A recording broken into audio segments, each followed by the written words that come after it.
Nagsimula ang lahat sa isang mapanlinlang na tequila shot na naganap sa isang masquerade ball. Si Gabby ay isang hardworking marketing associate. Sadyang naparami ang inom niya dahil sa stress at pagod.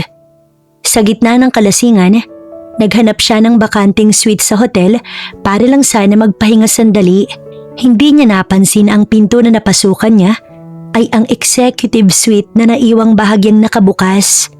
Doon nakatambay ang kanilang CEO na si Nathan. Akala ni Nathan ay ang kanyang kadate na blind date ang pumasok. Sa gitna ng ingrandeng selebrasyon ay abala ang lahat sa pagbubunyi dahil sa record-breaking na sales ng kumpanya. Kasama na nagsasaya si Gabby, ang itinuturing na muse ng opisina dahil sa kanyang angking ganda at talino. Dahil sa sunod-sunod na cheers mula sa mga katrabaho, hindi na malaya ni Gabby na tinamaan na siya ng alak. Umiikot na ang kanyang paligid at ang tanging nasa isip lang niya makahanap ng kama para itulog ang hilo. Sa gitna ng mahinang tugtog ng selo mula sa ballroom, pasuray-suray na naglakad si Gabby sa hallway ng ikadalawang palapag. Ang maskara niyang kulay ginto, bahagyang tumatama sa kanyang pisngi. At ang tanging nasa isip lang niya ay ang matanggalang suot na high heels dahil masakit na ito dulot ng ngalay. Nang makita niyang suite na may numerong 202, ay pinihit niyang doorknob, swerteng hindi ito nakalak. Ang tanging ilaw lang ay ang sinag ng buwan na nanggagaling sa malaking floor-to-ceiling window. Doon nakatayo si Nathan sa tabi ng minibar. Nakatanggal na ang kanyang kurbata at nakatupi ang manggas ng kanyang puting polo. Inakala ni Nathan na ang babaeng pumasok ay ang socialite na ipinipilit sa kanya ng kanyang pamilya bilang blind date. Dahil sa pagod at stress sa pagpapatakbo ng kumpanya, nagpa siya si Nathan na humanap ng distraction para sa gabing iyon. Sa pamamagitan ng isang babae at ka-blind date nga nito ang kanyang napili. Ibinili niya din sa kanyang assistant na iwanang bukas ang pinto ng kanyang suite para sa babaeng darating. Pumasok si Gabby sa kwarto, pasuray-suray at hindi na makakita ng maayos dahil sa sobrang kalasingan. Nang marinig ni Nathan ang pagbukas ng pinto, kaagad siyang tumayo at lumapit sa anino ng babaeng pumasok. "Late ka." Baritono at malamig ang boses ni Nathan. Bago pa makasagot si Gabby, naramdaman niya na ang malalakas na kamay ni Nathan na humawak sa kanyang bewang. Dahil sa hilo at epekto ng alak, napasandal si Gabby sa dibdib ng lalaki. Ang bango nito ay amoy mamahaling pabangot alak na lalong nagpadala sa kanyang ulirat. "Sir?" Tangkang pagsasalita ni Gabby, pero mabilis na hinalikan ni Nathan ang kanyang leeg. "No more talks. Gusto mo din naman to, di ba?" Bulong ni Nathan sa kanyang tenga. Akala niya ay ang ka-blind date niya na patay sa kanyang kaharap niya. Hindi niya namalayan ang pamilyar na bango ni Gabby. Ang pabangong madalas niyang naaamoy kapag nagkakasalubong sila sa elevator. Sa dilim, binuhat ni Nathan si Gabby patungo sa kama.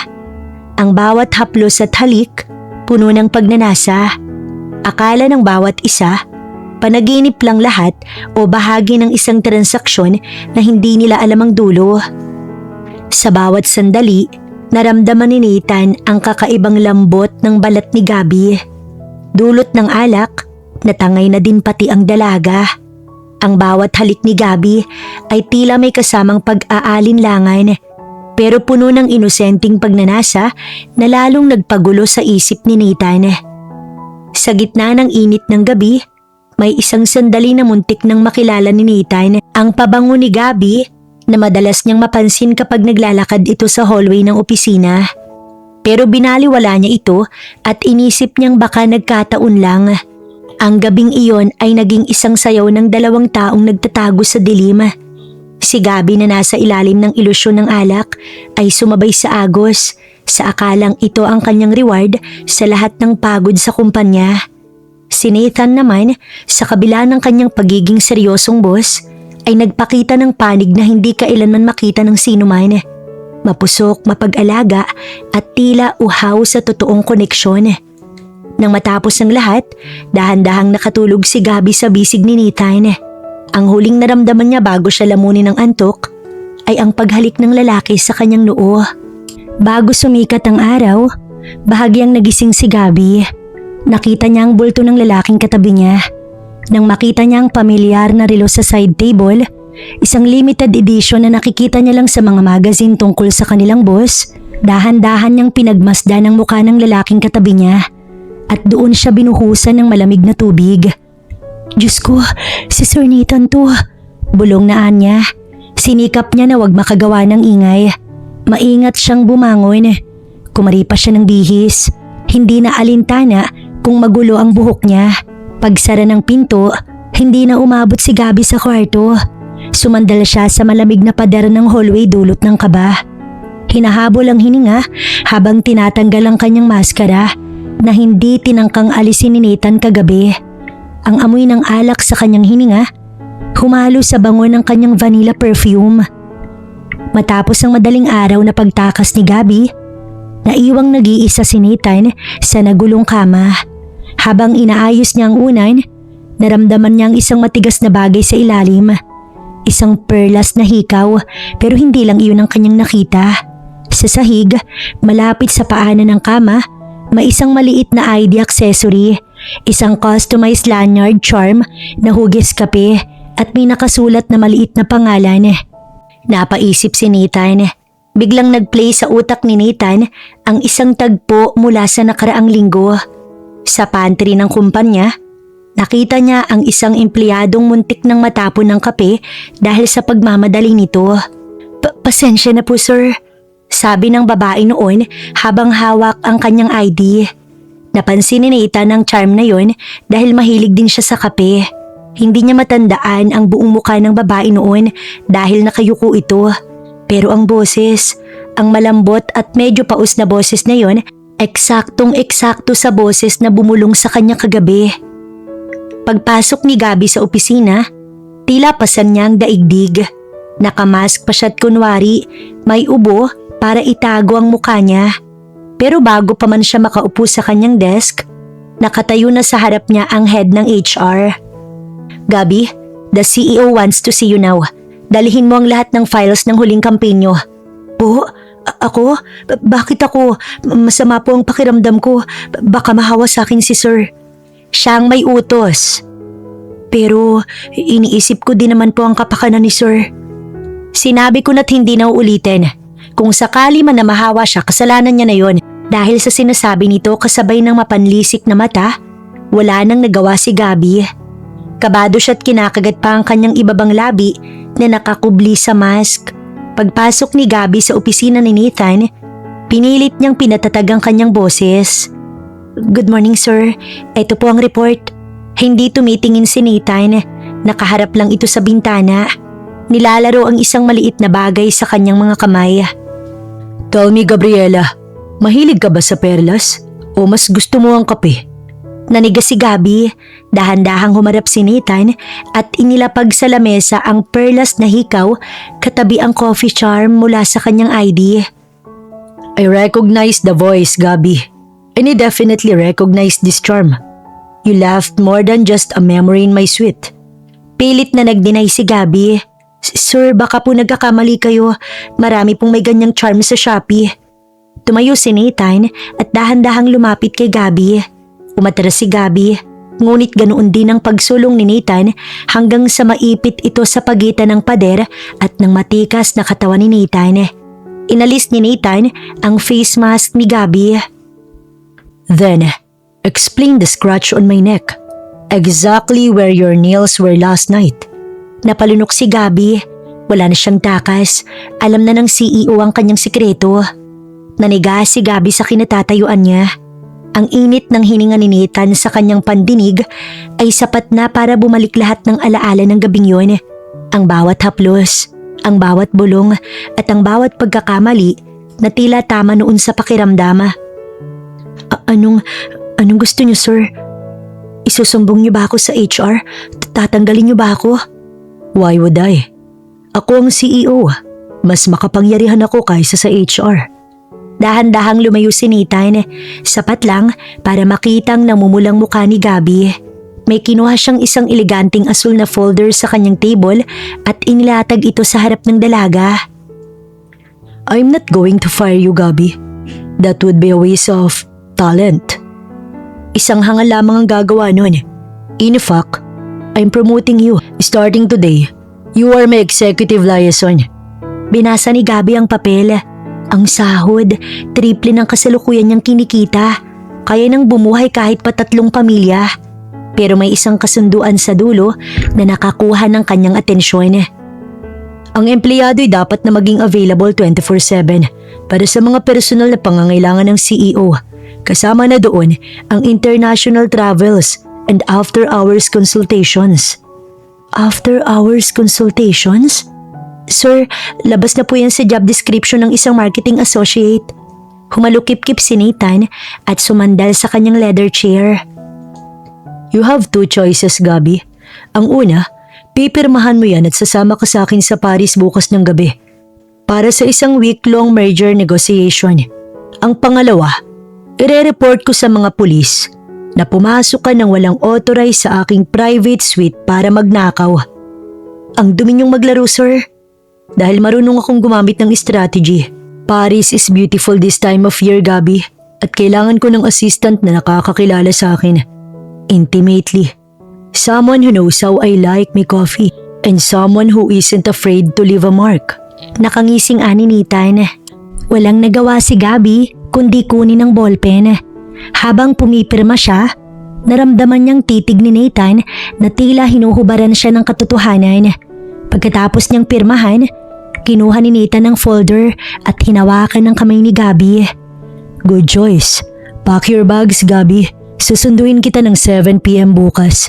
Huwag kang magpapalit dahil alam mo naman kung anong mangyayari kapag pinaghihintay mo ko sa loob ng kwarto. Lumabas si Gabby ng opisina na parang lumulutang. Hindi niya na alam kung dapat ba siyang matakot o matuwa. Ang Ice King na kinatatakutan ng lahat ay mukhang may ibang planong ituro sa kanya at hindi iyon tungkol sa marketing. Paglapag ng private jet ni Nathan sa Paris, pagod na si Gabby pero hindi mawala ang kaba sa kanyang dibdib. Pagdating nila sa isang ultra-luxurious hotel na overlooking ang Eiffel Tower, lumapit ang receptionist nang may pagtataka. Monsieur Nathan, I am so sorry. Panimula ng receptionist sa wikang Pranses bago nag-English. There was a major leak in the presidential wing. We only have 1 executive suite available for tonight. Every other room in the city is booked due to Fashion Week. Napatingin si Gabby kay Nathan. Sinadya ba ito? Ibig sabihin ay magsasama kami sa iisang kwarto ng yelong to? Tanong niya sa kanyang sarili. Pero ang mukha ni Nathan ay seryoso. Bagaman may dumaang kislap sa kanyang mga mata na hindi nakaligtas kay Gabby. Pagbukas ng pinto ng suite, bumungad sa kanila ang isang napakalaking silid. May chandelier, bathtub na gawa sa marble at ang pinakaagaw pansin na isang king-size bed na puno ng rose petals. Iyon ang standard service ng hotel para sa mga VIP. Sir, sa sofa na lang po ako. Mabilis na sabi ni Gabby habang hinihila ang kanyang maleta. Nonsense, Gabby. The sofa is too small for you. Besides, you're my executive liaison. You need to be well rested for the meeting tomorrow. Habang nag-aayos si Gabby ng gamit, naramdaman niya ang titig ni Nathan mula sa salamin. Pumunta si Nathan sa minibar at nagsali ng wine. Lumapit siya kay Gabby at iniyabot ang isang baso. Bakit parang takot na takot ka, Gabriela? We've already shared a bed once. And if I remember correctly, hindi ka naman ganito ng gabing yun. Hindi ka nahiya sa akin. Sir, lasing po ko noon, iba yun. Then let's do it sober. Hamon ni Nathan, ipinatong niya ang baso sa table at dahan-dahang hinawakan ng bewang ni Gabby. Hinila ito palapit sa kanya. No alcohol, no mask, just you and me in the Paris. Sandali, akala ko ba'y nandito tayo para sa isang business merge nyo? Yeah, I'm just kidding. Nasa loob ng kanilang suite sa Paris ay tumingin si Gabby sa isang dambuhalang bed at napakamot sa ulo. Seryoso ba to? Isang kama lang? Akala ko ba kasi luxury suite ang binook niya? Reklamong bulong ni Gabby habang nakapamewang. Si Nathan na seryosong nagtatanggal ng kanyang necktie ay nadinig ito na hindi man lang tumingin sa kanya. Bakit Gabi? Natatakot ka ba na baka hindi mo mapigilan ang sarili mo? Dahil sa kagwapuhan ko kapag magkatabi tayo? Ang kapal din naman ng mukha mo. Angil niya't kaagad din na tumigil nang maalala niyang boss niya nga pala ito. Sa sofa na lang po kasi ako. Sige, pero dapat bago ka lumipat dun, tulog na ako. Hindi ko naman trabaho yun. Sekretary mo lang ako rito. Exactly. At dahil sekretary kita, trabaho mong siguraduhin na maayos ang tulog ko para sa merger bukas. At mas maayos ang tulog ko kung nasa tabi lang kita para may mautusan akong kumuha ng tubig sa madaling araw. Pagdadahilan ni Nathan, pero sinabi niya lang yun dahil ayaw niyang magmukhang obses, kaya't dinadaan niya sa asara. Alam mo Gabi, masyado kang assume. Porkit may nangyari noon, iniisip mo yata na strategy ko to. Masyado kang maliit para pag-aksayahan ko ng plano. Nagkataon lang na puno ang hotel. Ah, ganon. O sige, sasahig ka na matulog. Singhal ni Gabi. Humakbang palapit si Nathan. Tinitigan si Gabi sa mata hanggang sa mapaatras ang dalaga sa padera. Sa mahal ng binayad ko rito? No way. Dito tayo sa kama Gabi. At subukan mong gumulong sa side ko. Baka makalimutan mong boss mo ko. Napaatras si Gabi hanggang sa tumama ang likod niya sa malamig na pader ng suite. Hindi siya makagalaw dahil nakaharang ang dalawang braso ni Nathan sa magkabilang gilid niya. Bakit ka namumula Gabi? Akala ko ba matapang ka? Ang lapit mo kasi at saka ang init ng hininga mo. Nakakaabala sa concentration ko.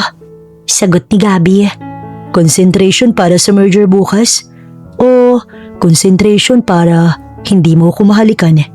Nagtagpo ang kanilang mga mata. Sa sobrang lapit nila, amoy na amoy ni Gabi ang pamilyar na scent ni Nathan na yung halo ng mamahaling perfume at alak na nagpabalik sa kanya sa gabing yun sa Manila. Nawala ang pang-aasar sa mukha ni Nathan. Dahan-dahan niyang iniyuko ang ulo. Ang kanyang ilong ay halos dumidikit na sa ilong ni Gabi. Napapikit si Gabi nang maramdaman ng labi ni Nathan na sumasagi sa dulo ng kanyang ilong. Handa na siyang bumigay. Handa na siyang tugunan nang biglang tumunog ng malakas ang phone ni Nathan sa ibabaw ng table. Sir, may tumatawag. Gulat na sabi ni Gabi. Sabay tulak sa kanya ng malakas. Napamura ng mahina si Nathan at napahilot sa kanyang sentido. Nakita niya din ang pamumula ng pisngi ni Gabi. Maya-maya pa, napangisi si Nathan nang makita ang pangalan sa screen. Hindi ito babae. Ito ay ang kanyang assistant manager at isang malikot na ideya ang pumasok sa isip niya para asarin si Gabi. Kinuha niya ang cellphone at sumandal sa headboard ng kama. Pilit na ginagawang malambing ang boses. Hey babe, bakit ka napatawag? I told you, I'm in Paris for business. Nanlaki ang mata ni Gabi. Babe? Bulong niya sa sarili. Sabay irap at kunwari naging busy sa pag-aayos ng kanyang maleta. Yeah, I miss you too. Tuloy ni Nathan kahit ang totoo ay patay na ang linya dahil nakat na ang tawag matapos ang isang ring. Don't worry, uuwi naman ako agad. I'll bring you something from Chanel. Red lingerie? Sure, bagay sa'yo yun. Padabog na isinara ni Gabi ang zipper ng bag niya. Ang kapal, may pa-lingerie pa si Mayor. Bulong niya pero sapat para marinig ni Nathan. May sinasabi ka ba Gabi? Selos ka ba? Huwag kang mag-alala. Sekretary lang kita rito sabi mo nga. Hindi kita bibilhan ng ganun. Maliban na lang kung hihilingin mo. In your dream sir. At pakisabi sa babe mo ang pangit ng taste niya sa lalaki. Matapang na sagot ni Gabi habang mabilis na humihiga sa kabilang dulo ng kama at nagtalukbong ng kumot. Kinabukasan, sa isang high-end na conference room sa De La Fence, suot ni Gabi ang isang elegandeng bodycon dress na bumagay sa kanyang figura. Kitang-kitang pagkairita sa mukha ni Nathan habang pinapanood ang kanyang sekretary na nakikipagtawanan sa French client na si Jean-Pierre. Monsieur Nathan, your secretary is not just efficient, she's charming. Puri ni Jean-Pierre habang hinahawakan ng kamay ni Gabi para sa isang hand kiss. She's the secretary, Jean-Pierre, the tour guide. Malamig na putol ni Nathan habang mahigpit ang hawak sa kanyang ballpen. Can we focus on merger? Pero tila hindi nakikinig si Gabby. Oh, John Pierre, you know a good place for dinner? I'd love to see the Seine River tonight. Masayang sabi ni Gabby, sinasadyang lakasan para marinig ni Nathan. Nag-init ang ulo ni Nathan. Gabby, may gagawin tayong report mamayang gabi. Overtime ka. Sir, tapos na po lahat ng reports. I double-checked them this morning while you were talking to your babe on the phone. Ganti ni Gabby na may kasamang matamis ng ngiti. Napatigil ang lahat sa lamesa. Lumingon si Nathan kay Gabby. Ang kanyang panga ay nanggigigil. Excuse us for a moment. Sabi ni Nathan kay John Pierre bago hinila si Gabby sa isang sulok ng hallway. Anong drama to, Gabby? Are you flirting with him just to get back at me? Bakit, sir? Bawal ba? Wala naman akong babe na naghihintay sa Manila, di ba? I'm single and available. Biglang inilapit ni Nathan ang mukha niya. Sapat na para maramdaman ni Gabby ang mabilis na tibok ng puso ng kanyang boss. You are not available, Gabby. Nakalimutan mo na ba?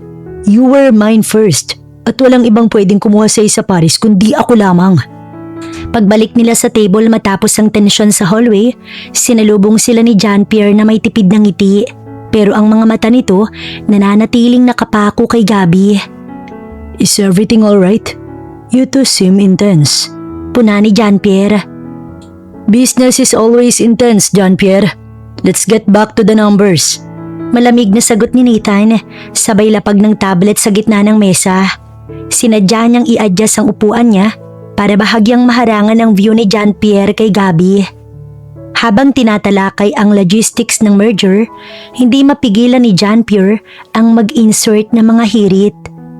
You know, Nathan, your expansion plan is solid, but I think the real asset here is Gabby's insight on the market and her charm. I'd love to have her stay in Paris for a month to oversee the transition. Dito na uminit ang pandinig ni Nathan. Lumingon siya kay Gabby na tila naghihintay ng reaksyon nito. Gusto mong manatili ang empleyado ko dito? Sarkastikong anya, bagaman batid niyang hindi ito maiintindihan ni John. Isang buwan sa Paris, Gabby. Sounds like a dream, right? Patutsyadang ani ni Nathan. Ang boses ay puno ng sarkasmo. Baka mamaya, hindi lang market insight ang ma-oversee mo rito. Pati na rin ang mga personal interest ni Messer John Pierre. Sir, trabaho lang naman ang pinag-uusapan. Trabaho? Oportunista ang mga French, Gabby. Akala mo merger ang habol. Yun pala, merger ng ibang bagay. Lalong lumapit si John Pierre kay Gabby at bumulong, sapat na para marinig ni Nathan. Don't mind him, Gabby. He's just a businessman. I, on the other hand, appreciate beauty and brains combined. What do you say? A month in my city? Nabitiwan ni Nathan ang kanyang mamahaling fountain pen sa table. Ang tunog nito nagpatigil sa usapan. She's not staying, John Pierre. Not for a month. Not even for an extra hour after this merger is signed. Mabuti pa, sa resto na lang tayo mag-usap para din makalanghap kayo ng sariwang hangin. Nagpapakumbabang ani Gabby kay Nathan na ibig-ibig ng suntukin si John. Akala talaga ni Gabby, yun ang pinakamagandang desisyon. Pero tila lalo nang lumala. Talagang hindi nagpadaig si Nathan kay John. Ito ang nag-ayos ng pagkain ni Gabby. Hindi niya nga alam kung nakakain pa ba si Nathan. Nang matapos ang hapunan, tumayo si John Pierre at mabilis na kinuha ang coat ni Gabby. I insist, Gabby. My driver is already outside. It's a beautiful night for a short detour along the Seine before I drop you off at your hotel. Nakangiting alok nito habang ang kamay bahagyang dumampi sa likod ni Gabby. Nagtagi sa mga bagang ni Nathan. Agad siyang tumayo at hinarangan ng daraanan ng dalawa. Thanks for the offer, John Pierre. But we have a very early briefing tomorrow. My secretary needs her rest in our suite. Diniinan ni Nathan ang kanyang tinig. Oh, come on, Nathan. A little fresh air won't hurt the merger. Gabby, shall we? Tumingin si Gabby kay Nathan, tila sinusubukan ng pasensya nito. Actually, sir, baka nga mas mabilis kung sasabay na ako kay... Hindi na natapos ni Gabby ang sasabihin. Sa isang iglap, hinawakan ni Nathan ang mahigpit ang kabilang braso ni Gabby at marahas siyang hinila pabalik sa tabi nito. I said no. Don't make me cancel this merger just because you can't keep your hands off my employee. Good night, Jean-Pierre. Hindi na hinintay ni Nathan ang sagot ni French client. Halos kalad ka rin niya si Gabby palabas ng restaurant habang ang lahat ng tao ay nakatingin sa kanila. Sir Nathan, nasasaktan ako, ano ka ba? Hinarap siya ni Nathan sa loob ng elevator. Ang mga mata nito nag-aapoy sa selos na hindi niya kayang itago sa likod ng pang-aasar. Anong gusto mong patunayan, Gabby? Na kaya mong sumama sa kahit kanino? O gusto mo lang talagang makita kung hanggang saan ang pasensya ko? Nagsara ang pinto ng elevator at naiwan silang dalawa sa loob. Isang nakakabinging katahimikan ang namayani habang umaakyat ang floor numbers. Hindi binitiwan ni Nathan ang braso ni Gabby. Sa halip, mas lalo pa niyang isiniksik ang dalaga sa sulok ng elevator. Pagkapasok sa loob ng suite, marahas na isinara ni Nathan ang pinto at mabilis na inilak. Hindi pa rin siya bumibitaw sa braso ni Gabby. Ano ba? Nasasaktan ako. Ano bang problema mo? Napaka-unprofessional mo. Bitiwan mo ako. Buliw ni Gabby. Ano bang pakialam mo kung sasabay ako kay Jean-Pierre? Business partner mo siya, di ba? Pagmamayari kita, Gabby. Business partner? Tingin mo business partner pa ang tingin ko sa kanya mula nang nangahas siya? You think I care about the merger right now, Gabby? Nakita ko kung paano kanya tingnan at nakita ko kung paano mo hinahayaang hawakan kanya. So ano ngayon? Sekretary mo lang ako dito, Sir Nathan. Wala kang karapatang diktahan kung sino ang kakausapin ko sa labas ng trabaho. Sekretary? Yun lang ba talaga ang tingin mo sa sarili mo? Matapos ang gabing yun sa Manila? Kasi ako, Gabby, simula nung gabing yun, hindi na ganoon para sa akin. I look for you everywhere. Tapos ngayon na nandito ka na sa harap ko, ipamimigay lang kita sa French na yun. Simula nung gabing iyon sa Manila, akin ka na. Sa tingin mo ba, kaya kita ginawang sekretary ko dahil lang sa resume mo? Hindi. Kinuha kita. Dahil hindi ako makatulog sa gabi nang hindi ko alam kung nasan ka. Kung sinong kasama mo. O kung may ibang lalaki bang humahawak sa'yo. Bakit? Kasi possessive ka? Kasi gusto mo ikaw lang ang pwedeng maglaro sa akin? Kaya mo ba ako pinahihirapan? Kaya mo ba ako inaasar ng todo para saktan mo ko? Para mapansin mo ko. Kasi kapag hindi kita inaasar, hindi mo ko tinitingnan ng ganyan. Kapag hindi kita pinapagalitan, hindi ka lumalapit sa akin. Tapos makikita kitang nakikipagtawanan sa Jean-Pierre na yun. Nakita mo ba kung paano kanya tingnan? He wants to take you to bed, Gabby. And the thought of another man touching you, it's driving me out of my mind. Nanginginig ang mga kamay ni Nathan habang hinahawakan na magkabilang balikat ni Gabby. Isang gabi lang ba talaga yun para sa'yo? Kasi para sa akin, inang simula ng pagkabaliw ko sa'yo. Sabihin mo sa akin, Gabby, kailangan ko bang sunugin ang kontrata ng merger na yan para lang maniwala ka na mas mahalaga ka kaysa sa kahit anong deal dito sa Paris? Biglang lumambot ang tingin ni Nathan. Ang galit ay napalitan ng isang klase ng pag-amin na pilit niyang itinago sa likod ng mga pang-aasara. Hindi ako naglalaro, Gabby. Kaya kita isinama rito. Kaya ako to ginagawa dahil natatakot ako. Natatakot ako na baka pag alis ko may iba ng lalaki na bumihag dyan sa puso mo. Na baka kapag hindi kita binantayan, may makahanap sa yung iba na mas deserve ka. Kaysa sa isang boss na puro asar lang naman ang alam. Hinawakan ni Nathan ang mukha ni Gabby. Ang kanyang hinlalaki, dahan-dahang hinahaplos ang labi ng dalaga. I'm crazy about you, Gabby. At kung kailangang bilhin ko ang buong Paris para lang hindi ka lumayo sa akin, gagawin ko. Hindi na nakasagot si Gabby. Ang lahat ng inis, selos at pait na namumuo sa loob niya biglang naglaho nang makita niya ang tunay na emosyon ni Nathan. Ang aroganting CEO ay nasa harap niya ngayon. Hapo galit at tila sumusuko na sa sarili niyang emosyon. Bago pa man makapagsalita muli si Nathan, si Gabby nang humila sa kanyang necktie. Sa isang mabilis na galaw, isinara ni Gabby ang distansya sa pagitan nilang dalawa at idinikit ang kanyang labi sa labi ni Nathan. Natigilan si Nathan ng isang segundo. Nanlaki ang mga mata sa gulat, pero mabilis ding rumisponde. Ang kanyang mga kamay na kanina'y nanginginig sa galit ay mahigpit na yumakap sa bewang ni Gabby. Binuhat ito at isinandal sa pader. Ang halik ay hindi banayad. Ito ay mapusok, puno ng gutom at pangungulila. Ito ang halik na dapat nangyari na noong gabing yun sa Manila kung hindi lang talaga sila lasing. Bawat dampi ng kanilang mga labi ay tila nagsasabing, "Akin ka at wala nang bitawan."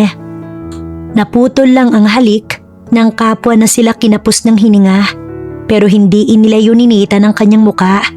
Ipinatong niya ang kanyang noo sa noo ni Gabby, habang ang kanilang mga hininga ay nagsasama sa gitna ng katahimikan ng suite. Walang John Pierre, walang babe sa Manila, Gabby. Bulong ni Nathan, ang boses ay paus na at wala nang halong pangasar. Humigpit ang kapit ni Gabby sa balikat ni Nathan. Sana sinabi mo agad, hindi yung kung ano-anong panlalait ang ginagawa mo sa akin. I'm an idiot when it comes to you, pero ngayon hindi ko nahahayaang mawala ka. Ani Nathan, tsaka muling nagduop ang kanilang mga labi. Sa gitna ng mapusok na halikan, tila huminto ang mundo sa labas ng kanilang suite sa Paris. Binuhat ni Nathan si Gabby nang hindi pinuputol ang ugnayan ng kanilang mga labi. At dahan-dahan silang lumapit sa dambuhalang kama. "Sir Nathan?" bulong ni Gabby nang maramdaman ng malambot na kutsyon sa likuran niya. Ang liwanag ng Eiffel Tower sa labas ng bintana ay nagbibigay ng asul at gintong anino sa silid. Don't. Wag mo na akong tawaging sir. Ako lang si Nathan. Ang lalaking baliw na baliw sa'yo. Simula pa nung gabing iyon sa Manila.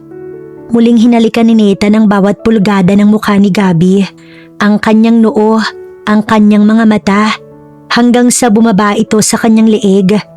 Ang bawat haplos ni Nathan ay tila humihingi ng tawad sa lahat ng asar at sungit na ibinato niya sa dalaga nitong mga nakaraang buwan. I hated seeing you with John Pierre. Amin ni Nathan habang tinatanggal ang kanyang suot na relo at itinapon ito sa kung saan.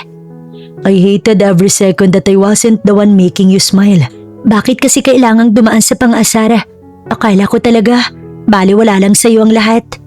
Dahil natatakot akong itaboy mo ko kapag nalaman mong seryoso ko. Matagumpay na nasil ni Nathan at Gabby ang merger sa Paris bago sila lumipad pabalik ng Pilipinas. Hindi mapigil ni Nathan si John kaya't dinaan niya ito sa pananakot kung saan eksperto si Nathan. Sa ganoong paraan, napapirma niya si John. Paglapag ni Nathan at Gabby sa NAIA, sinalubong sila ng nakakasilaw ng mga flash na kamera at kabi-kabilang mikropono. Ang balitang business trip sa Paris ay naging romantic scandal sa mata ng publiko dahil sa mga litratong kumalat online. Mga kuha ni Nathan at Gabby na magkadikit ang mukha sa isang madilim na bistro sa tabi ng Seine River. "Sir, anong masasabi niyo sa kumakalat na potas ninyo ng sekretary niyo sa isang rooftop bar sa Paris?" Tanong ng isang reporter. "Is it true na ginamit niyo ang business merger para sa isang secret getaway?" Hirit pa ng isa. "Sir Nathan, totoo bang ginamit niyo ang pondo ng kumpanya para sa isang luxury date sa Paris kasama ang inyong sekretary?" Sigaw pa ng isang reporter. "Miss Gabby, totoo bang ikaw ang dahilan kung bakit naudlot ang engagement ni Mr. Valderrama kay Leila?" Hinigpitan ni Nathan ang hawak sa kamay ni Gabby. Ramdam niya ang panginginig ng dalaga. Akmang haharap si Nathan para magwala nang biglang humarang si Gabby sa harap niya. "Sandali lang. Huwag niyo siyang tanungin tungkol sa pera ng kumpanya dahil bawat sentimong ginastos sa Paris dumaan sa akin bilang sekretary niya at lahat yan ay para sa merger. At tungkol sa engagement na sinasabi niyo, tanungin niyo si Leila kung bakit hanggang ngayon hindi pa rin niya matanggap na ayaw sa kanya ni Nathan." Ani Gabby kahit hindi niya naman alam kung sino si Leila. Napangisi si Nathan sa katapangan ni Gabby pero alam niyang mas lalong magiging mitya ito ng gulo. Hinila niya si Gabby malapit sa kanyang dibdib at hinarap ang media ng may otoridad. Kaagad na pinatago ni Nathan si Gabby sa kanyang totoong sekretary dito sa bansa. "Basta siguraduhin mo na hindi siya masasaktan." Yun ang pabulong na bili ni Nathan. Kinailangan nila ng sasakyan para hindi na dumugin pa si Gabby ng mga paparazzi. Pagpasok nila sa sasakyan, agad na binuksan ni Gabby ang kanyang cellphone. Nanlalamig ang kanyang mga kamay nang makita ang mga headline. CEO's Parisian Romance, Valderrama Holdings Merger, or Valderrama's Mistress. May mga kuha silang magkayakap sa tapat ng Eiffel Tower at ang pinaka-controversial, ang kuha sa kanila sa loob ng sasakyan kung saan kitang-kita ang paghalik ni Nathan sa kanyang kamay. Nathan, ang gulo na. Sinasabi nila na pumatol ako sa boss ko para sa posisyon. Masisira ang reputasyon mo dahil sa akin. Imbis na magpanik, kalmado lang na sinagot ni Nathan si Gabby. Ang dating mapang-asar na muka, napalitan ng otoridad at determinasyon. Let them talk, Gabby. I didn't bring you to Paris just to hide you.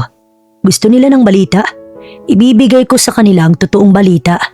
Dahil sa napakaraming issues, hindi na pinagsawalang bahala ni Nathan ang lahat. Sa halip na itago si Gabby, inutos niyang idiretso ito sa building kahit wala pa silang pahinga. Pagdating sa opisina, imbis na magtago, dumiretso si Nathan sa gitna ng lobby habang hila-hila si Gabby. Pinatigil niya ang lahat ng empleyado at hinarap ang mga media na nakabantay sa labas. Para matapos ng espekulasyon nyo, Gabriela is not just my secretary. She's the woman I've been looking for since Manila. And she's the only person I'm planning a permanent merger with. So if anyone has a problem with that, they can talk to my legal team. Kung may skandal man dito, yun ay ang katotohanang hinayaan ko siyang magtrabaho ng husto sa Paris. Habang ang gusto ko lang, titigan siya habang buhay. I am Nathan Valderrama, and I don't hide the people I love. Mag-ready na kayo, dahil ang susunod na ibabalita nyo ay ang kasal namin. Nathan, anong ginagawa mo? Sinira mo ang titulo mo. Hingal na sabi ni Gabby habang iginigiya siya papasok nito. Titulo?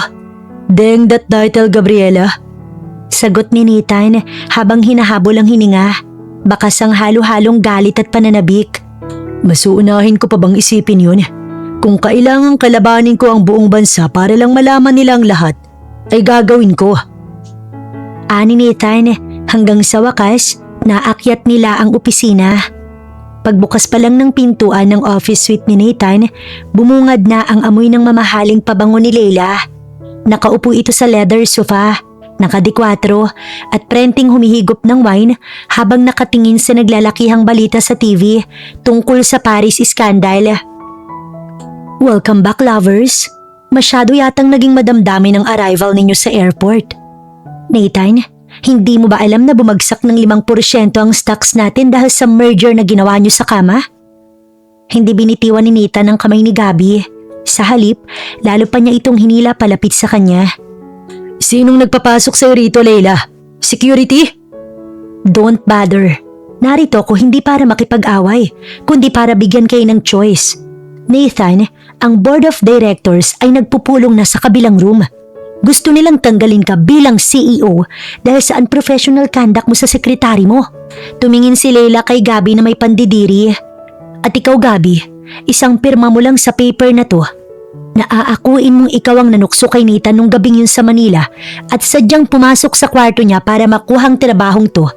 Titigilan ko ng pamilyang Valderrama. Mapoprotektahan mo ang karir ni Nathan. Pero kailangan mong maglaho. Naramdaman ni Nathan ang paghigpit ng kapit ni Gabby sa kamay niya. Gabby, huwag kang makikinig sa kanya. Mahinang utos ni Nathan, pero ang mga mata niya nakatutok kay Leila. Nathan, it's either your empire or your secretary. Mamili ka.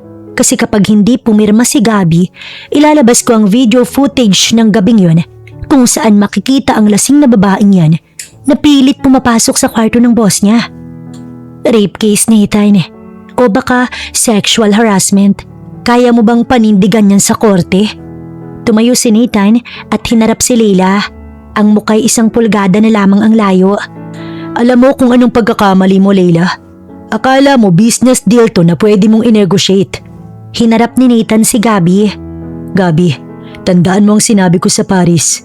Mas gugustuhin kong sunugin ang buong gusaling to bago kita hayaang akuin ng kasalanan para sa akin. Ano ang desisyon mo? Hindi na nakatapos pa si Leila nang matalim na titigan siya ni Nathan. Shut your mouth, will you? What's wrong? Sinasabi ko lang naman ang totoo. Lalabas ka? o ipapakaladkad kita sa security. Mariing banta ni Nathan. Ang boses ay parang kulog sa loob ng opisina. Hindi natinag si Leila. Ngunit hindi ito nagpasinda kay Nathan. Bagkus, humakbang siya palapit kay Gabby. Ang ngiti ay puno ng kamandag. You don't get it, do you?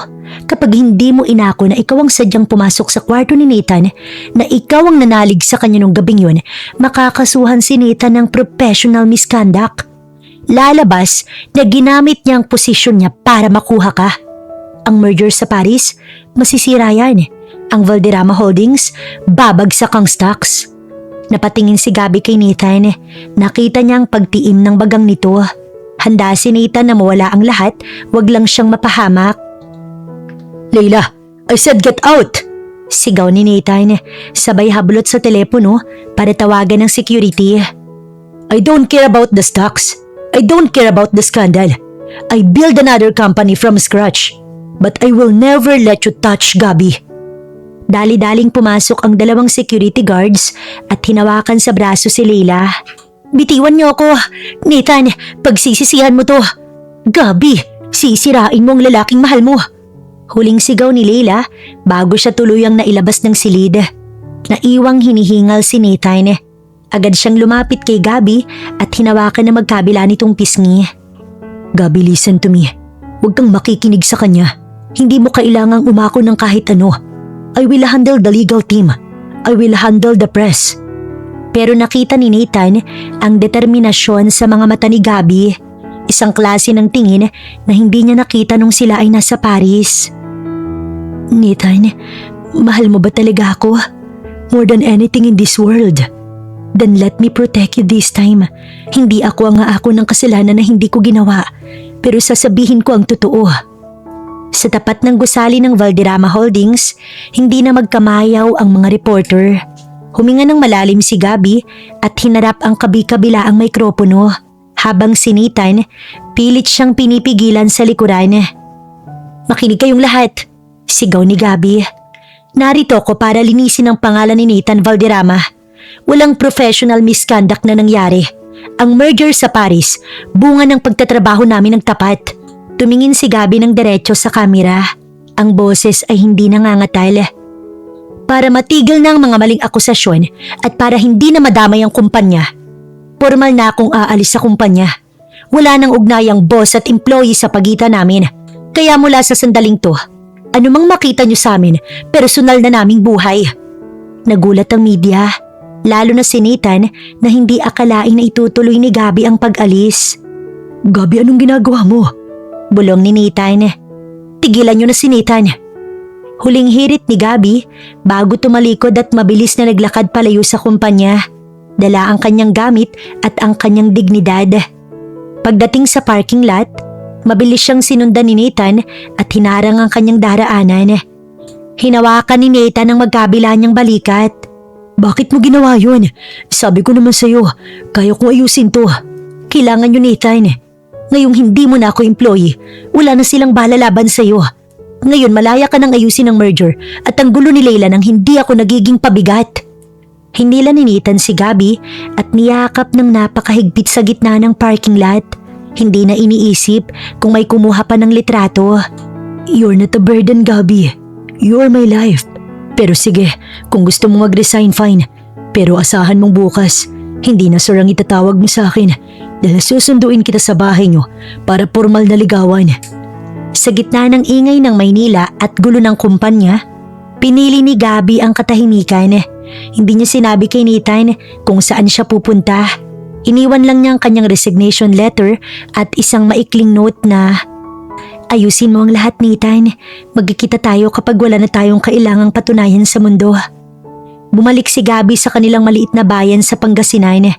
Doon, muli siyang namuhay ng simple na tumutulong sa maliit na bakery ng kanyang ina at ninanam namang sariwang hangin na malayo sa polusyon at intriga ng korporasyon.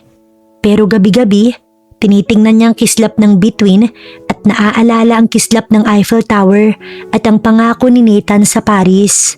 Isang hapon, habang nag-aayos si Gabby ng mga tinapay, isang mamahaling itim na SUV ang huminto sa tapat ng kanilang tindahan. Isang eksenang hinding-hindi babagay sa maputik na kalsada ng kanilang probinsya. Bumaba si Nathan. Suot ang isang simpleng puting polo pero bakas pa rin ang otoridad ng isang CEO. Pawis na pawis ito at mukhang kanina pa ipinagtatanong-tanong sa daan kung saan siya nakatira. Nathan, anong ginagawa mo rito? Gulat na tanong ni Gabby, halos mabitiwan ng hawak na tray. Ngumiti ng tipid si Nathan. Ang mga matay puno ng pagod pero may halong tagumpay. Lumapit si Nathan sa counter at kumuha ng isang maliit na pandesal.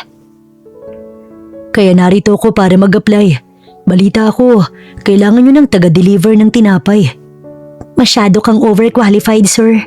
Hinawakan ni Nathan ang kamay ni Gabby sa ibabaw ng counter. Walang pakailam kung may mga kapitbahay na nakatingin. Huwag mo na akong tawaging sir. Narito naman ako hindi bilang boss mo, kundi bilang lalaking handang iwan ng Maynila. Para lang makasama ka rito o iuwi ka sa amin bilang asawa ko. Parang maiiyak si Gabby. Gusot na ang dating unat na mamahaling suit ni Nathan. Bakas din ang puyat sa kanyang mga mata dahil sa pag-aayos ng gulo sa kumpanya. Hinawakan ni Nathan ang magkabilang balikat ni Gabby. Tinitigan siya ng diretso sa mata na tila tinatandaan ang bawat detalye ng mukha nito. Gusto ko lang makita ka sandali. Lumapit si Gabby sa kanya at iyon ang naging hudyat para yakapin ni Nathan ang dalaga. Gabby, makinig ka. Konting tiis na lang. Hanggang ngayon na lang pero asahan mo. Ito na ang huling beses na malalayo ka sa akin. Nathan, magulo pa ba ang lahat? Tumango si Nathan. Pangako, sa pangalawang pagkikita nating dalawa. Wala na ang gulo. Wala nang issue ni Leila. Wala na ang board of directors na humaharang sa atin. At wala na ang media na humuhusga sa'yo. Pagbalik ko sa buhay mo, malinis na ang lahat. Tayo na lang dalawa. Isang mabilis at mariing halik sa noo ang ibinigay ni Nathan bago siya dahan-dahang bumitaw.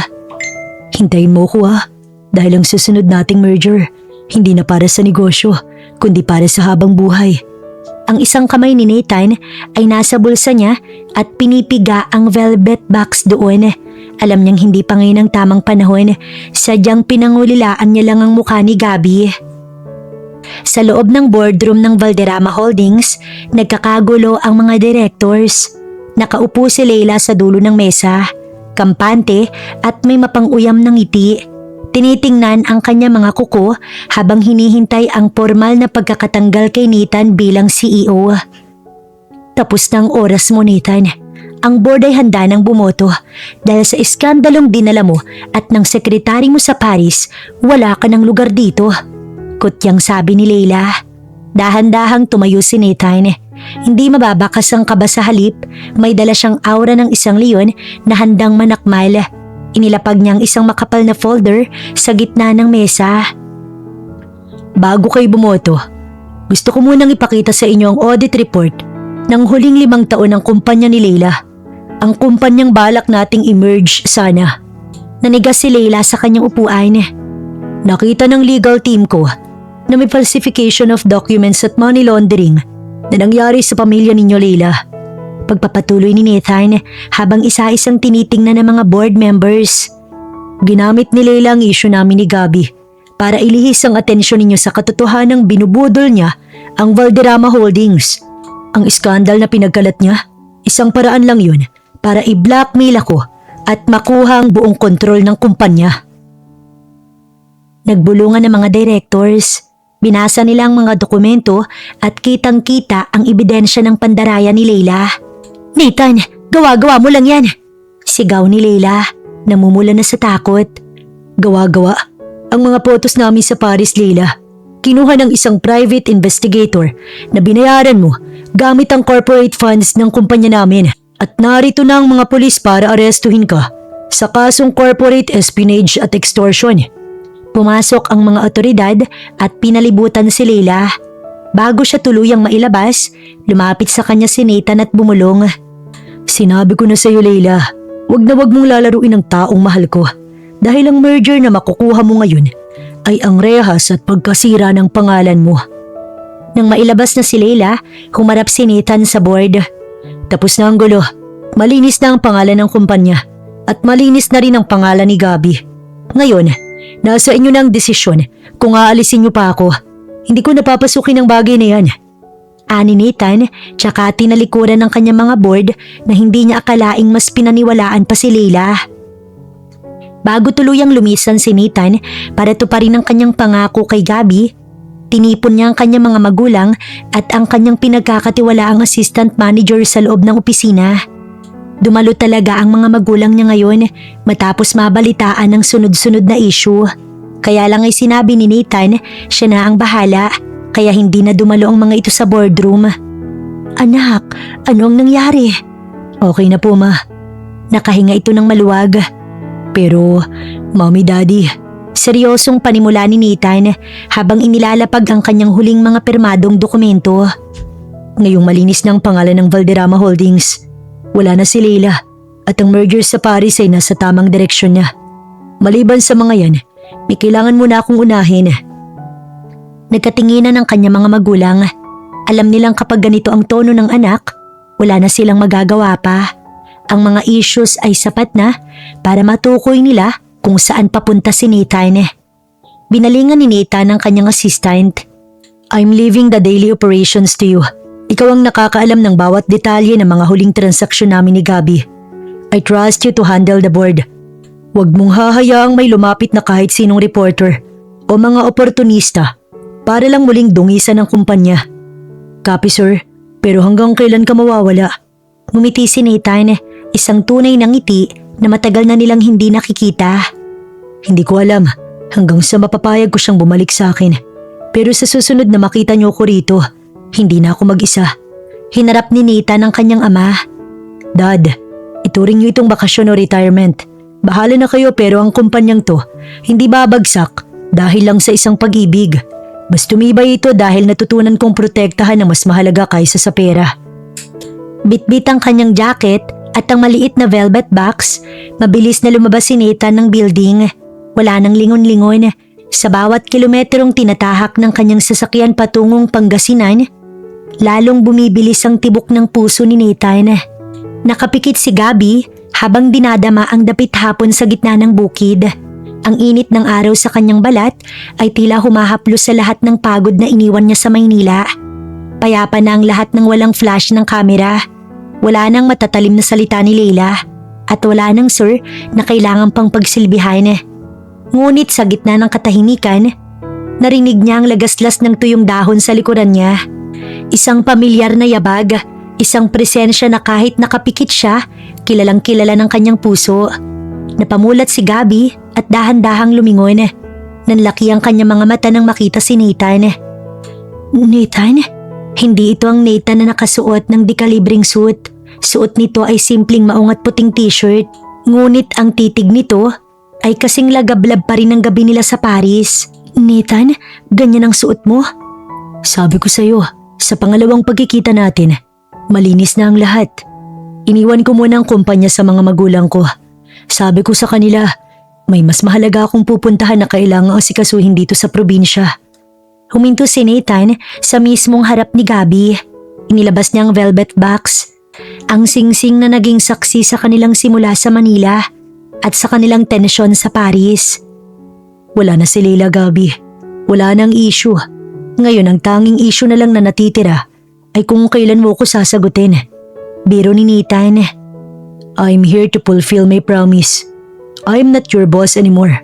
I'm just Nathan, the guy who's been hopelessly in love with you since the wrong room night. Dahan-dahang lumuhod si Nathan sa harap ni Gabi. Sa gitna ng damuhan at sa ilalim ng unti-unting lumulubog na araw. Gabi, will you marry me? Isasama mo ba ako sa bawat paglanghap mo ng sariwang hangin habang buhay? Sa gitna ng napakaromantikong sandali, habang dahan-dahang isinusuot ni Nathan ang singsing sa daliri ni Gabi, biglang bumasag ang katahimikan ng isang malakas na kalabog ng sandok na palayok. Gabi, yung sinaing mo, sunog na. Abay, ano bang ginagawa mo? Anong merger yan? Parehong napatalon sina Nathan at Gabi. Lumingon sila sa dulo ng pilapil at nakita ang nani ni Gabi na si Aling Rosa. May hawak na sandok at nakapamewang.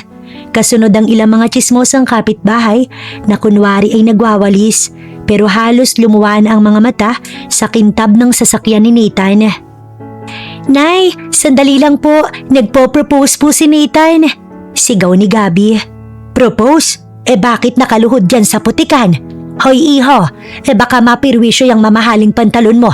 Singilin pa ako ng nanay mo. Bulyaw ni Aling Rosa habang papalapit. Nang makitang laking brilyante sa singsing, napatigil siya at nalaglag ang panga. Ay Diyos ko, Gabi anak, mukhang hindi lang sinaing ang masusunog rito, pati ang puso ko sa kaba. Yan na ba yung CEO na laging bukang bibig mo? Napakamot na lang ng ulo si Nathan habang tumatayo. Pilit na pinapagpagan ng tuhod niyang may kaunting putik. Opo, ako po yung masungit na boss na laging kinukwento ni Gabi sa inyo. Abat ang gwapo mo palang bata ka. Akala ko ba'y puro asar lang ang alam mo? Bakit parang tutunawin mo ang anak ko sa tingin mo? O Gabi ano na? Oo hindi. Sayang ang brilyante, baka mabawi pa. Natawa na lang si Nathan at muling hinawakan ng kamay ni Gabi. So Gabi ano na? Bago pa tayo ma-merger ng usok ng sunog na sinaing. Tumawa ng malakas si Gabi. Niyakap ng mahigpit si Nathan at hinalikan ito sa pisngi sa harap ng kanyang nanay at ng mga kapitbahay na ngayon ay nagpapalakpakan. Oo Nathan, merge na tayo. Pero siguraduhin mong marunong kang magsaing, kundi masisisanti ka sa akin. 3 taon ang lumipas matapos ang mausok na sinaing proposal sa Pangasinan, ang dating kinatatakutang CEO na si Nathan Valderrama ay hindi na lang basta sa boardroom nakikita. Ngayon ay expert na siya sa pag-check kung sapat ba ang asukal sa tinapay. Sa ilalim ng pamumuno ng kanyang assistant at sa gabay ng mga magulang ni Nathan, mas lalong lumago ang Valderrama Holdings. Pero si Nathan, mas pinili niyang maging silent chairman. Mas madalas siyang makikita sa probinsya, suot ang short at t-shirt habang tinutulungan si Gabi sa itinayo nilang sariling business, ang Parisian Panaderia. Isang umaga, habang abala si Gabi sa pag-aayos ng mga croissant na may twist ng lokal na lasa, pumasok si Nathan mula sa likod at niyakap siya sa bewang. Mrs. Valderrama, may nagrereklamo sa labas. Bulong ni Nathan. Ha? Bakit? Sunog ba ang pandesal? Hindi, masyado daw matamis. Sabi ko kasalanan mo yun kasi bawat luto mo. Tinitingnan kita kaya sumusobra ang tamis. Natawa si Gabi at hinarap ang asawa. Alam mo, CEO ka pa rin talaga. Kahit sa panaderia, mahilig ka pa rin mag-utos at mang-asar. Sekretary naman kita habang buhay, di ba? Pero ngayon ang trabaho mo lang ay mamahalin ako. At siguraduhin hindi ako makakapasok sa maling kwarto uli. Biro ni Nathan habang tinititigan ng dambuhalang wedding ring sa daliri ni Gabi. Biglang bumukas ang pinto at pumasok ang kanilang 3 taong gulang na anak na si Little Nathaniel na may hawak na piraso ng tinapay at puno ng harina ang muka. Daddy, Mommy, bread! Binuhat ni Nathan ang anak nila at hinalikan si Gabi ng matamis. Wala nang ingay ng media, wala nang banta ni Leila, at wala nang pressure ng korporasyon. Sa bawat paglanghap nila ng sariwang hangin sa probinsya, naaalala nilang pinakamagandang merger na nangyari sa buhay nila ay hindi ang sa Paris, kundi ang gabing nagkamali si Gabi ng kwarto dahil doon niya nahanap ang tamang lalaki para sa kanya. Sa 3 taon na lumipas, hindi na lang din ang Parisian Panaderia ang maingay sa kanilang rest house sa Pangasinan. Ngayon ang bawat sulok ng bayan ni Nathan at Gabi ay puno na ng tawa at kalat ng kanilang 3 taong gulang na kambal, sina Nathaniel at Gabriel. Eksaktong 3 taon na rin silang kasal. Isang umaga, habang hinihintay ni Gabi ang pag-uwi ni Nathan galing sa isang mabilis na board meeting sa Manila, nakita niyang bumaba ang asawa sa sasakyan na may dalang malalaking paper bag. Nathan, sabi ko sa'yo, wag mo na silang bibilhan ng ganyang karaming laruan. I can't help it, Mrs. Hindi ko mapigilan. Sabi ni Nathaniel sa phone kanina, gusto niya daw ng robot na kasing laki ko. At ikaw, Gabriel, bakit may harina ka na naman? Magbibake ka na naman ba ng croissant katulad ng mami mo? Daddy, bread! Sigaw ng kambal habang naguunahan sa paghablot sa mga pasalubong. Hindi pa diretsyong bumigkas sa mga ito, ngunit malaki ang parte ni Nathan ang nakuha ng mga bata. mula sa itsura at ugali, kaya nga ganoon na lamang ang hinanakit ni Gabby dahil siya itong naghirap pero walang nakuha sa kanya. Sa edad na 3 taon, hindi lang likot ang dala ng kambal ni Nathan at Gabby. Dala rin nila ang apelyidong Valderrama pati na ang jeans ni Nathan na ipakilala na din ni Nathan sa publiko ang kanyang mga tagapagmana, kaya't kilala na sila sa kumpanya. At sa tuwing isasama ni Nathan ang mga anak ay si Nathaniel, ang panganay sa kambal, ay madalas makitang nakaupo sa mini office ni Nathan habang si Gabriel naman naglalaro ng clay, abala sa pag-aayos ng kanyang mga building blocks based sa kulay at laki. Isang araw, laking gulat ni Nathan nang makitang inayos ng kanyang anak na si Nathaniel ang kanyang mga folder sa table ng alphabetical order. Kaya't alam na niya na engineer at isang businessman ang kanyang mga supling. Isang hapon nga sa kanilang bakery, narinig ni Gabby ang anak na nakikipag-usap sa isang suki. "That's 5 pesos, Lola, and 2 breads is 10. Mabilis na kwenta ni Gabriel kahit na lamang bubulol-bulol habang nakatayo sa isang maliit na silya sa harap ng counter. "Nathan, mukhang may papalit na sa akin bilang executive secretary mo sa hinaharap. O baka naman silang mag-merge ng kumpanya natin sa ibang bansa." Hinila ni Nathan si Gabby at ang kambal para sa isang group hug. "Hayaan muna natin silang maging bata. Pero aaminin ko natatakot ako. Baka bago sila mag-7 taon, i-fire na nila ako bilang tatay nila dahil sobrang talino nila." Nang makatulog ang kambal sa hapon, naiwan si Nathan at Gabby sa teres. Tanawang malawak na bukirin. Iniyuko ni Nathan ang kanyang ulo sa balikat ni Gabby habang pinaglalaruan ang suot nitong wedding ring. 3 years, Gabby. 3 years nating pinagsasaluhan ng buhay natin. Sinong mag-aakala na ang babaeng pumasok sa maling kwarto nun magiging reyna na ng buhay ko ngayon? At sino ding mag-aakala na ang CEO na puro pang-asar sa Paris marunong na palang magpalit ng diaper ngayon? Hinarap ni Nathan ang asawa. Seryoso na ang kanyang mga mata pero puno ng lambing. "Salamat, Gabby. Salamat sa hindi pagsuko sa akin noon sa Maynila. Salamat sa pagtitiwala sa pangako ko." "Wala yun, Nathan. Alam mo namang kahit saan ka magpunta susundan kita. Basta siguraduhin mo lang na hindi ka na uli magpapaloko sa mga babe sa phone mo." "Hindi ko ba nabanggit ang tungkol doon?" Ani Nathan, ikinuwento niya na gawa-gawa niya lamang ang lahat at ang kausap niya ng gabing yun ay ang kanyang assistant. "So sinasabi mo bang ang selos ko ang gabing yun ang walang kwenta at talagang plano mo lang sirain ang gabi ko?" Nanggagalaiting ani Gabby. "Sorry na." Sa gitna ng katahimikan ng probinsya, habang naglalaro ang kanilang mga anak sa loob, naramdaman nilang dalawa ang tunay na tagumpay ay hindi ang bilyong-bilyong halaga ng pera o kaya naman pagpapalawig ng mga ari-arian, kundi ang simpleng buhay na binuo nila mula sa isang pagkakamali na naging pinakatamang desisyon sa kanilang buhay. Hinawakan ni Nathan ang kamay ni Gabby at giniya papasok sa kanilang bahay. Siniguro niyang sarado ang pinto ng kwarto at nakalak nang sila ay pumasok. "Anong binabalak mo?" ani Gabby, ngunit hindi umimik si Nathan. Hinila niya lang ang bewang ng asawa. Sa ilalim ng liwanag ng buwan at sa gitna ng katahimikan ng gabi, tila huminto ang mundo para kay Nathan at Gabby. "Anong tingin yan?" Dahan-dahang hinagka ni Nathan si Gabby hanggang maglakbay ang kamay nito. Sa gabing yon, plano ni Nathan na gunitain ang bawat hibla ng kanilang pagmamahalan na hindi lang pangako ang kanilang pinagpapalitan sa 3 taon kundi ang buong sarili nila. Isang pag-alalay na puno ng tiwala at wagas na pagmamahal.